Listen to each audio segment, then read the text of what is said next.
Welcome to Overlanders That Are Now. I'm Tom Bingle, here with Jim King. But Hey, before we Vic. get started today, congratulations, Jim, on publication of your new novel, Extenuating Circumstances, Doc. Uh, Wonderful. well, thank you, Binks. Appreciate that. Now, of course, the book has nothing to do with backpacking or No, no, but Jim, overlanding. this is a great American novel. Everyone should buy a copy, Doc. Oh, several copies, right? Yeah. Yes, But right. speaking of Uh, backpacking, Binks, I think we left off our last segment in Cairo, right? Yeah. Yes, Jimmy, now we're going to head south to the Upper Nile Yeah. region, kind of a juxtaposition there, Jimmy, to Luxor and the Valley of the Kings. And Jimmy, it was funny after horseback riding around the pyramids out of Giza, I wasn't sure anything could top that. But really, that was something. But we went ahead and bought train tickets, Doc. Right. No Yeah. hitchhiking. Yeah. No, not in Egypt. Yeah. Yeah. And we really busted the budget just a day or two after we got back together. But when we got to the station and we looked at the second class compartment, it was so hot, Yeah. Oh, so yeah. crowded with Yeah. people hanging out Oh, the yeah. window. Forget it, right? Yeah. Well. Unbelievable, Jim. So we spent that massive sum of $7. That was a splurge for us. It That was a was. splurge for Yeah. first class. But it was worth it, Jim. Air conditioning, I mean, comfortable seats. They even had a chicken and rice lunch, and that lunch, Jimmy, drew a crowd, didn't it, Doc? It did. It was, as you say, it was a nice chicken dinner. And, but as we were served, a group Yeah, of kids started yeah, tapping on the window, right? And, yeah, yeah. yeah, we Never looked forget it. over. I was right next to the window, and there were a bunch of them, little boys and girls, I don't Yeah, know, 10 to 12 years old or yeah. whatever. Mm-hmm. Yeah, they were obviously Yeah. begging, and they wanted us to lower the Mm-hmm. window, but the conductor said no, it might start some sort of riot on the platform. Yeah. But the thing I remember most about that was that a couple of the kids, not all of them, but a Yeah. couple of the kids were suffering the effects of Yeah. leprosy. Yeah. That's And so unusual. it was first time I had been exposed Yeah. to anything like that. And Yeah. well, it just didn't feel right. They were staring at the food, Yeah. begging, and I know I didn't feel right. I don't think Right. either of us felt good about, Yep. Uh-uh. diving right in with them standing there like Yeah. that, right? Yeah, Jim. Yeah. And, compassion, sympathy. And I think we waited until the train pulled out of the Yeah, I station. hope so. But Doc, I know I think that episode has obviously stayed with you, because you brought it up right away, after all these years, Doc. Yeah, Amazing. yeah, absolutely. I mean, as I say, first time I've encountered leprosy and compared, as you sat there, you couldn't help but compare their Yeah. childhood to your Yeah. own. And it just Hmm. made me Hmm. feel so sad, but Hmm. also extremely lucky and grateful. Yeah. And difficult as that was, it really was another benefit of traveling, is it really widens your perspective and Yeah. hopefully Good. your empathy for others less Hmm. fortunate. Traveling really is a privilege. Wow, Doc, well stated. Oh, is that an extenuating circumstance? Jimmy, wonderfully stated because it does highlight these, again, unanticipated moments in traveling that kind of help, what do you want to call it? Present a new perspective, as you were saying, widen your perspective. But Right. Doc, what it does though, it stays with us. It stays with us Yes. throughout our existence and everything. So true, Mhm. Jim. And then, Jimmy, it was interesting as we were going down, we had the privilege, interesting, seeing life along the Nile, Mhm. during the ride. And Doc, as we both kind of hit this one image, here's just this quote unquote narrow ribbon of water, with green fields on either side. But then, Right. Doc, just beyond those green fields, there's nothing but desert on both sides. Yep. And but Jimmy, what really struck me, looking at the people along the shore, oh my God, Doc, it looked like they were doing the same things they did 4,000 years ago. It was just amazing time warp, Jim. Farming, oxen, with kind of with a plow on, people drawing water by hand. A Right. lot of For the ladies miles. in black robes dressed, doing the picking the fruits and the vegetables, mud adobe houses. Jim, real simple, but yet in some ways, Doc, real powerful, that Mm. that still had existed. And then about 10 hours on the train, we were in Luxor, Jim. What was your impression, Jimmy, of Luxor there, the Getting to initial? Luxor. Well, I Yeah. have to say that I don't remember a lot about, the town itself. We got there at night, Yep. Yep. after Yep. 10 or 12 hours, as you say. Um, I guess I was most surprised at the number of families out and about, including Yes. young kids. They were out so Yeah. late. There were I Yeah. think there were lots of shops and kebab Hmm. stands, and it was active, but not as Yeah. crowded and Yeah. hectic Yeah. as Cairo. Yeah, I have more vivid memories of the Temple of Karnak, right? Oh, yeah, Jimmy, yes. Yes, it was a full of life, a lot of electricity and just different things. Yeah. Jim, remember the young entrepreneurs? Doc, that Yeah. always struck me. They were seemingly just because it was so hot, even They, hotter down there than my pajama-like costume, so to speak. And I'll never forget Jim, is whatever, he probably spoke 10 words of English, but it was enough to convince us to lead us. He led us then to the Hotel Luxor, Jim. Wonderful. And yeah. but as I said, he couldn't have been more than 10. And here he was, doing his own business, starting it off, Yeah, Jim. The we Hotel Luxor, Doc, remember? we found a lot of those kids all over the Middle East and parts of Asia where they'd seem to Yeah, pop up out of nowhere and take us to unusual places. This Hotel Luxor was a real yeah, find because I loved it for the veranda where we could just yeah. sit Uh-huh. as we did the next day or so, um, in between visiting the various sites and watch all the activity along the Nile. I mean, it was the Yeah. Nile River. We Mm-hmm. always heard Mm-hmm. about it growing up in class and on TV and in the movies, but who'd have dreamed that we'd actually be there and see Yeah. it, right? Amazing. Jimmy, Uh, yeah, when just as you describe it, the Nile River. Oh my mhm. God. And here, two boys from Ohio, just, on the Hotel Luxor, just enjoying it so much. Yeah. And then, Doc, it was on to Karnak. Oh, Yes. Jimmy, I just can't get out of my mind. Johnny Carson, I don't know if Ed McMahon helped him or whatever, but Karnak, the Magnificent, Jim. And just these great, sights, the Avenue of the Sphinxes. Come on, the Avenue of Sphinxes, the Hippostyle Hall, these huge columns that remain, Jim, nearly 80 feet, high. And, again, built back in, oh dear, Jimmy, 4,000 years ago. It was just incredible.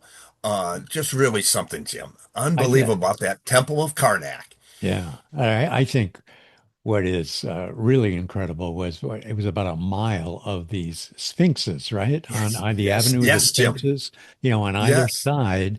I mean, you don't see that in Toledo or Cleveland, do you? No. It's, Jimmy. it's pretty Uh-uh. amazing. Yeah. So looking back, Binks, what stays with you most about the Temple of Karnak besides Johnny Carson?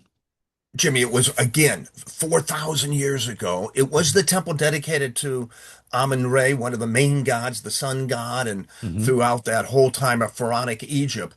And Jimmy, I was just impressed at how sturdy it was. Again, like Giza, Yeah. these columns, they'll last for another 2,000 years. It was Right. just amazing, Doc, the architecture style they did. And you can, you close your eyes and you think, oh my gosh, can you imagine 4,000 years ago coming here to worship and everything, Doc? It was just unbelievable. The Temple of Karnak and the Temple of Luxor on that side. But Jimmy, here we go. Next day, Doc, we went on the other side onto, and this phrase just sends a historian off, the Valley of the Kings.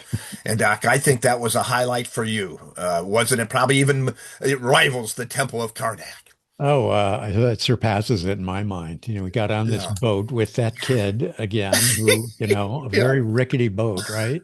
yeah, And he yes. took us over to meet the guide who would guide us, into the Valley of the Kings. And the only way to see it, we were told, was on a donkey. Of course, there were other options, but that Yeah, sounded adventurous, so we did that. yeah, And we rode through, the strip yeah, of land that was very green, thanks to the Nile, and then into the desert, up yeah. these high Oh, ridges. God, yes. And boy, we both had to put a lot of faith in those Uh-huh. donkeys because one misstep, And it's interesting. The guide rode behind us, saying the donkeys know their way. They know their way. Yeah, yeah, the donkey's the other way. Yeah. But I suspect he, if one of the donkeys had lost their footing, he might have chosen a different path. But anyway, we took those really high up and then down into the valley and into the Valley of the Kings where the tombs were. And,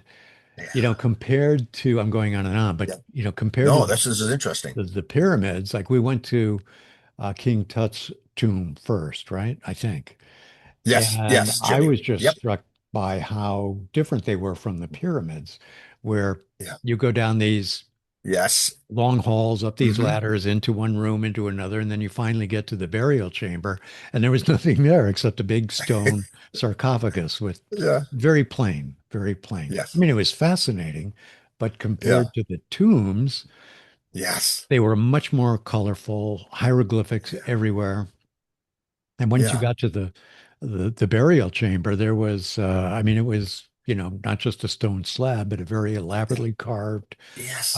with a death mask and all that. I mean, it was amazing. It was amazing. What were your impressions? Yeah, Doc, the same. Hmm. Just phenomenal. The color. And what Yes, always amazed me, Jimmy, about it, again, this is 4,500 years ago, and how well it's preserved. And I very think they vivid. were, there's always the mention that of with the climate down in the Valley of the Kings that it was to do it. And Doc, interesting enough, this is fascinating because Giza was even 4,500 years, but by that time they switched from building the pyramid up here, and kind of with whatever the royal treasures, as you wind your way down. But here, due to of some, I hate to say it, some thievery of the royal treasures, they chose a different style. And that was this to kind of hide the entranceway and make it more Right. difficult for anybody to try to steal the royal treasures. And so that's kind of a new thing. But Jim, and here you are, Doc, King Tut's. King Ramses, their tombs. It was just phenomenal. And again, Jim, I come back to Howard Carter back in 1922. What that must have been like to wind his way down right to, quote unquote, the jackpot, Yeah, where the burial grounds of Queen it's just of King so Tut. amazing. It's so amazing, Biggs, that Yes. they weren't discovered until 23. That's Yeah. just amazing. Yeah, yeah, it is, Jimmy. Yeah. Now, Jimmy, then, yeah, and fortunately, as I said, it was preserved. I mean, there wasn't any thievery. That's the other thing. And Doc, another fascinating thing too that struck me because it was so different, than these valley tombs, kind of hidden valley tombs, was this beautiful, majestic, grand temple of Queen, and I love it, Queen Hatshepsut, who Mhm. was a pharaonic leader, back then. So it's kind of so different. But Jimmy, it's just striking against these limestone cliffs, and you have like three levels. Just spectacular architecture. Yeah. That was her temple and everything. So that was a great contrast, Dick. Well, Jim, then it's time to leave the valley. Yeah. And kind of sad, but yet, gosh, Jim, I remember us making that decision. You know what? Let's head out that night. So we took a train back that night, Jim. Yeah. It was a night train, and we did not splurge this time for first class because, in my really wise thinking, I thought, well, it's going to be night, so it'll be cooler. Probably not many people Yeah. taking an overnight train, Yes. Yeah, exactly. Yeah. and I was wrong on both those counts. It was very crowded, very hot, Yeah.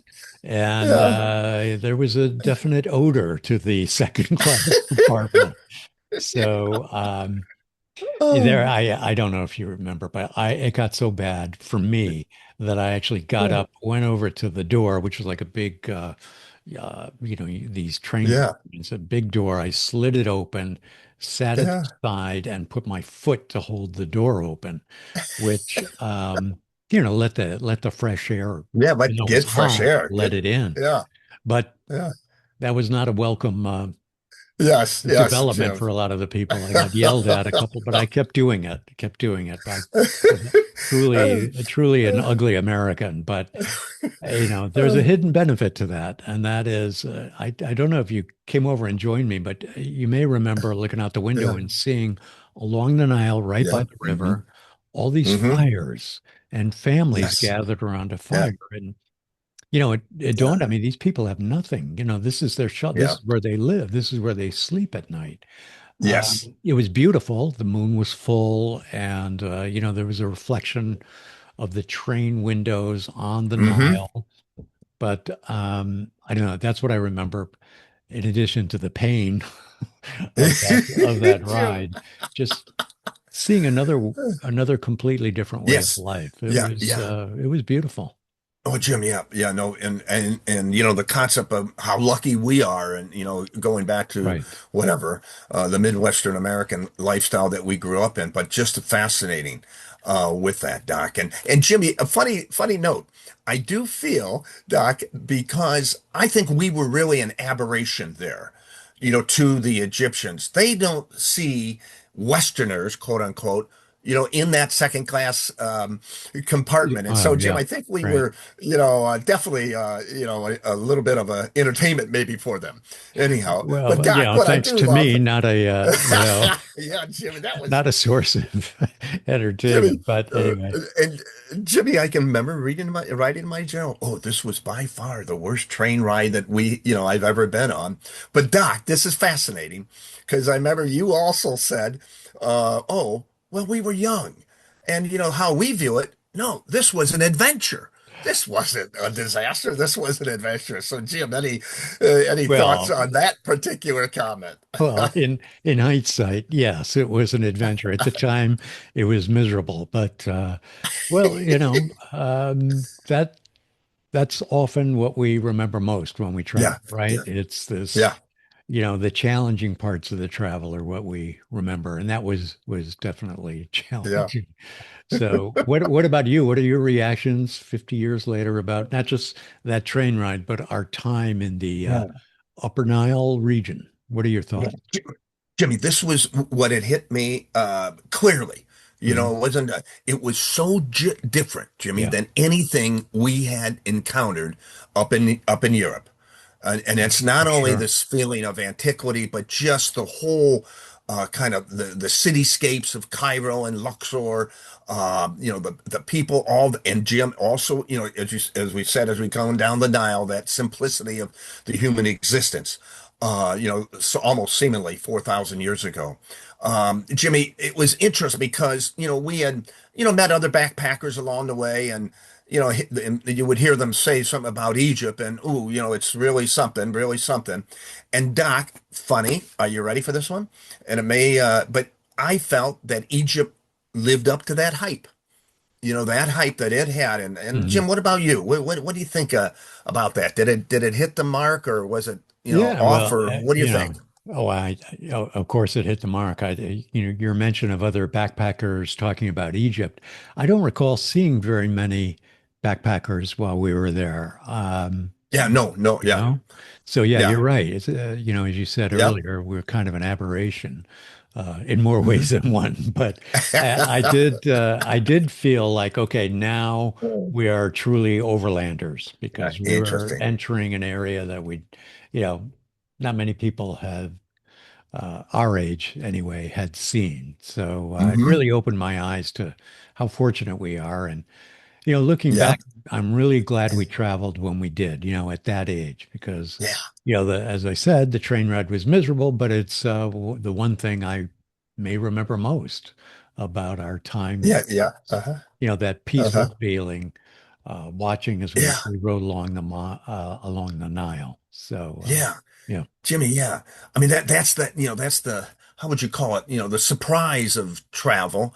One, as you've always said, Jim, we were so fortunate, to be able to travel. right, That it's just and also you've always been a wonderful statements about, well, we did take the opportunity, or we did, follow it. But Doc, what I just love continuing, I think maybe there was more of these moments, of these aha moments that are unanticipated.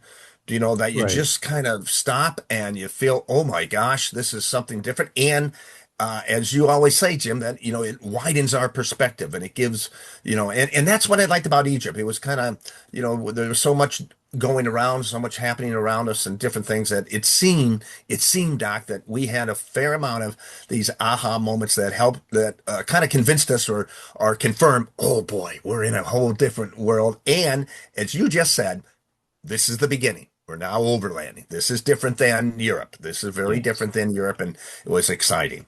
Yeah. So, I think you've talked about moments of nirvana. So, yes, Jimmy. there are Yes. some of those. So anyway, you want to wrap it up? Okay. Well, now, Doc, we're back in Cairo, Jimmy, back in Cairo, but on our way, Jimmy, to another ancient land. Hmm. We'll talk about that in our next segment and how that decision came about. But, thanks for joining us on Egypt, everyone. Really, it was exciting, so different and wonderful. And until next time, salam. Salam, everyone. Salam, Hey, everybody. I think we got that one pretty Yes, close. we did, Doc.